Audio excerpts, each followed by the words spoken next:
পিছত মতা মানুহসকলৰ প্ৰস্টেটৰ প্ৰব্লেম হোৱা দেখা যায়। তাৰ বাবে আপোনালোকে এই দুটা আসন আপোনালোকে কৰি থাকিব পাৰে। এনেকৈ বহিব, বহি প্ৰথম ব্ৰিডিং এণ্ড হোল্ড, উশাহ হোল্ড কৰিব অলপ সময়, লাহেকৈ উশাহ এৰি দিব। আকৌ এবাৰ উশাহ ল'ব,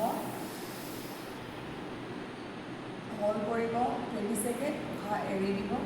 লাষ্ট 100 এনেকৈ বাটাৰফ্লাই কৰিব। 100 বাটাৰফ্লাই কৰাৰ পিছত 100 হোৱাৰ পিছত আপোনালোকে উঠিব, উঠি এইটো পষ্টাৰ, উঠি এনেকৈ ভৰিকেইটা এইটো কৰি পেলাই এনেকৈ বহিব। এইটো হাত ওপৰলৈ, প্ৰত্যেকটো উশাহতে গুজ্জদাৰ ৰেক্টাম টানিব, ৰেক্টাম এৰিব। 20 কাউণ্ট কৰিব, 20 দুটা ছেট। এনেকৈ উশাহ ল'লে ৰেক্টাম টানিলে, গুজ্জদাৰ টানিলে, লাহেকৈ এৰিলে। আকৌ উশাহ ল'লে গুজ্জদাৰ টানিলে, লাহেকৈ এৰিলে।